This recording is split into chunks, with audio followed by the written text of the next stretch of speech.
Virgo, welcome. This is Regina from Pacific Tarot. Getting ready to do your Gemini new moon reading. The new moon in Gemini is on Saturday, the 17th, in the evening on the west coast of the U.S. So there are several planetary placements that are important about this new moon. Most critically is Saturn station retrograding just a few hours before the new moon. The Saturn retrograde is in Pisces. It's in the early degrees, so that is significant, as is Pluto's having gone back into Capricorn in its final retrograde, I believe, and it will be moving out of Capricorn in the end of January of next year. So this last retrograde period is significant for us. Its final dip into the planet of Capricorn. So let's get started, Virgo, with your overall energy. We have the Knight of Cups. The Knight of Cups is showing you exploring and discovering new aspects of your emotional life, new aspects of your creative and imaginative capacities. This is you allowing yourself to open up your heart and look at the range of experiences, the impact they've had on you, and the ways in which you choose your emotional experiences, how you allow your feelings to confirm the direction that you're moving in, whether something is good for you, and the whole idea of moving towards things that feel good. This is about, again, engaging your playfulness, your creativity, and your openness to new experiences in the absence of judgment, assumptions, or expectations. Represents an opening out for you in a way that may be uncharacteristic, in a way that quite possibly felt unsafe in the past. In the 10th house, we have the 10 of Wands. And 10s are always about a transition. So you are moving out of a phase of allowing the expectations of others to define you. You are rejecting the notion that by conforming to the needs and desires of others, you will be successful. And in fact, what you may have found is that your obligations and responsibilities have not moved you closer to things that make you feel included, that address your desires or move towards those things that you value. You're really jettisoning this whole idea that others know you best and know your capacity to be successful, that your effort should be directed towards taking care of others' needs or desires. This is something that you are letting go of, you're releasing, and this has caused a tremendous amount of physical exhaustion.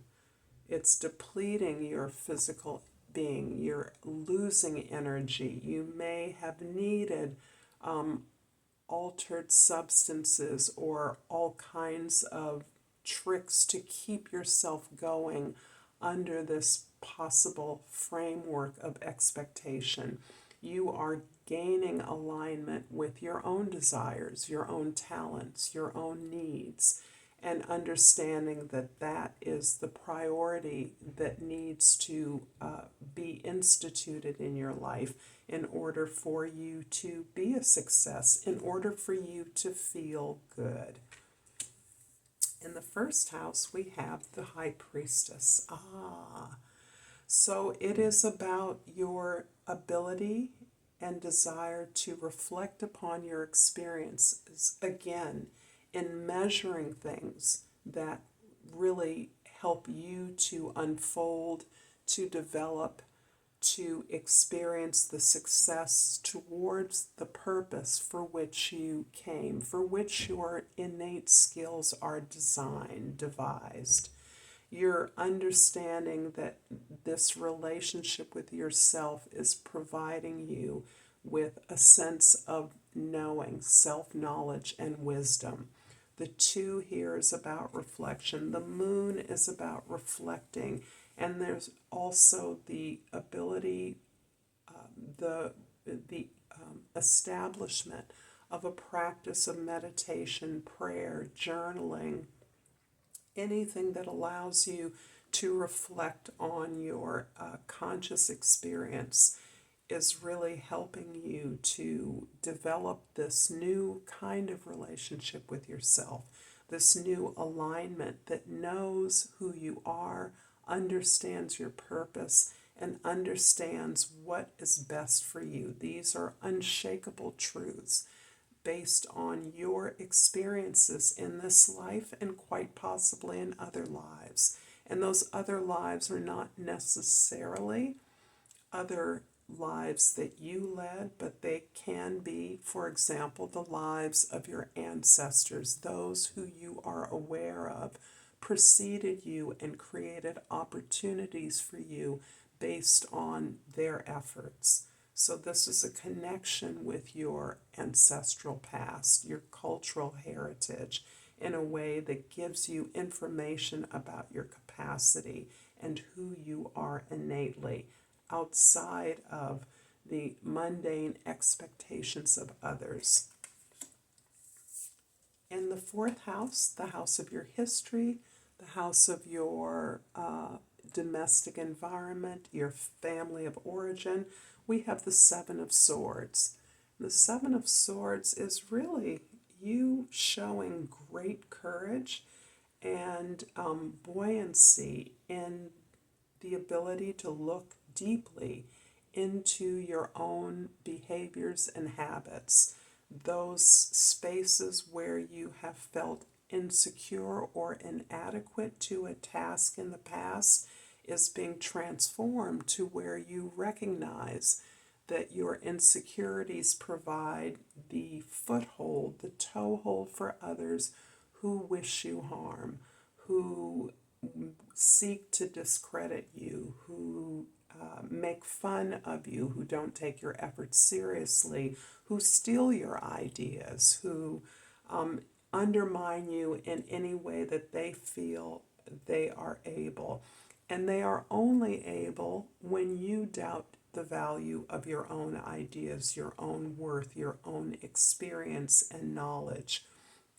Here you are understanding that in fact, not only is this feedback, are these efforts at sabotage the reflection of others, but that they cannot block you if you don't give them credence. You recognize that there's information contained in the actions or words of others that may be harmful, but your ability to glean what that correct information is, what that valuable information is, allows you to pick your battles, allows you to decide what of what is being said can be useful down the line.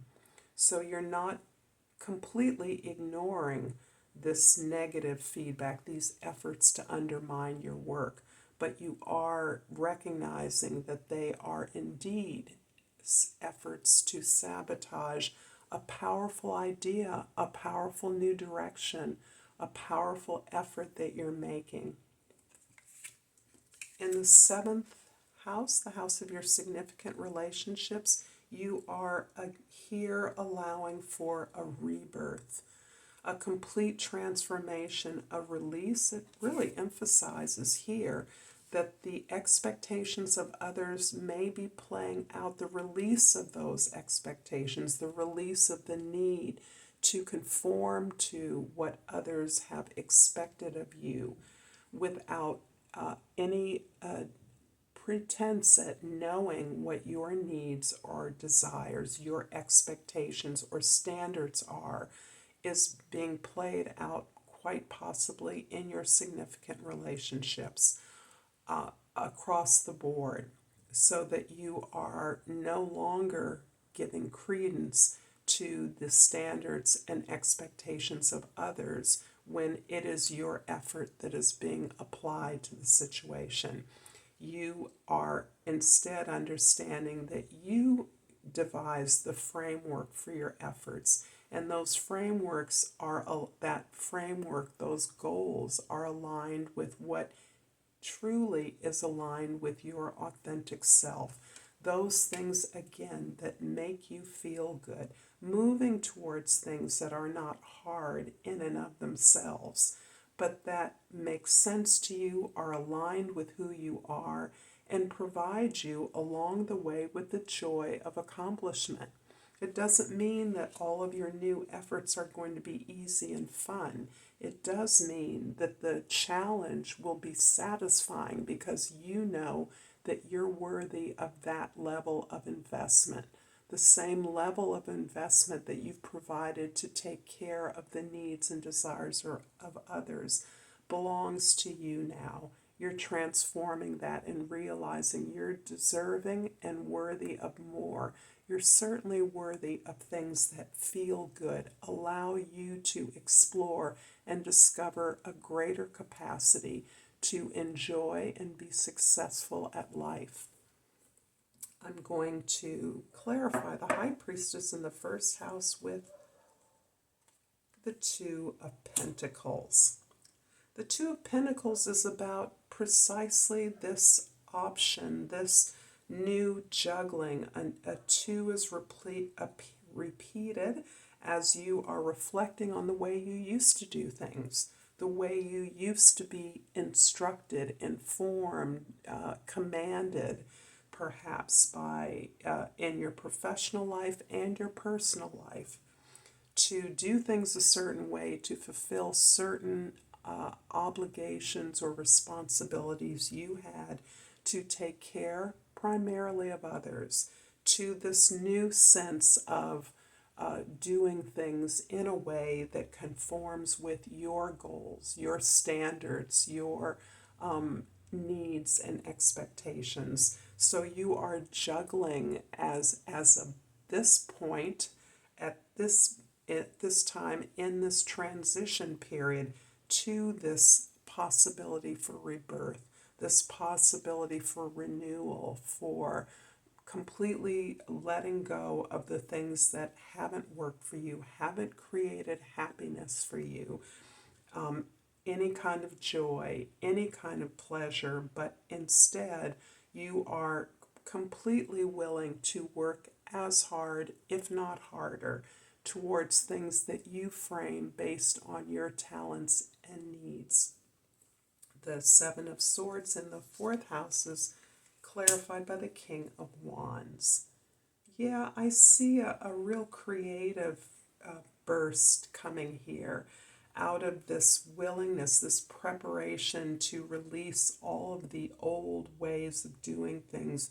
You are empowering your creative, your lighter, your playful, your joyful and pleasurable energies in a very masterful way. In fact, you could be a creative of some sort or work to support creative endeavors.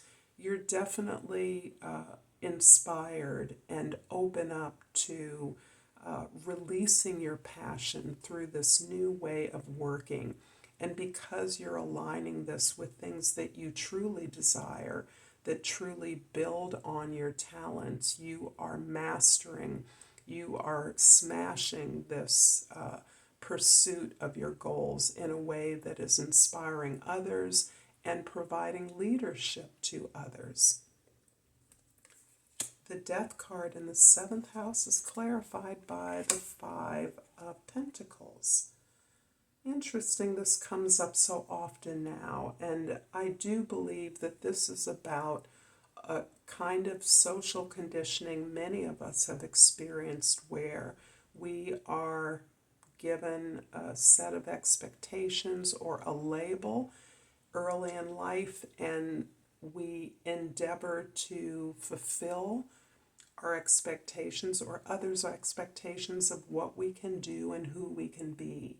And I see you releasing that very much so based on, and this is something that's taken a long time for you to understand that the expectations that you may have assumed in your life were oppressive, were actually limiting to your abundance, to your ability to be successful, that you are relinquishing the expectations of others, their definition of who you are, the kinds of resources you feel you have access to, the assistance you can gain. You're recognizing that you have to go outside the box.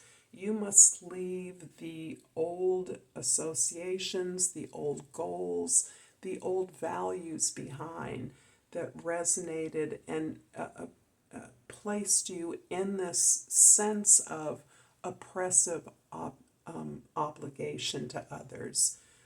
You are moving away from that, you are releasing that, and you're already practicing not only an exploration of your feelings, moving towards things that feel good. You are charging towards things based on your talents, your natural abilities that you employ, and things you're good at without having to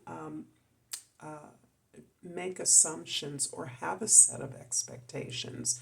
You're moving clearly in an inspirational and determined way forward to achieve your goals. The 10 of Wands in the 10th house is clarified by the 6 of Swords. This is giving me the sense that you are moving away, certainly, from an old way, an old experience of life.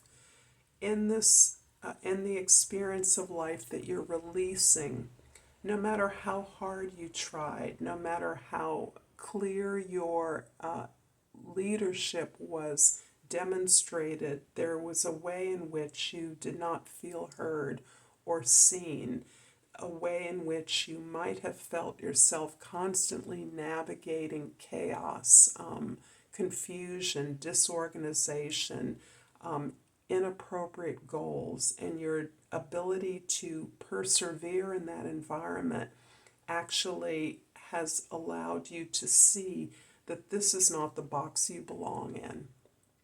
It doesn't mean that you're abandoning your skills, your effort, your experiences, but you are recognizing that you must go outside of the framework that has been given to you in order to allow this new these new goals, this new vision of your capacity to actually explore. It is, in fact, a way in which you are seeking peace. You're seeking a resolution to this chaotic environment.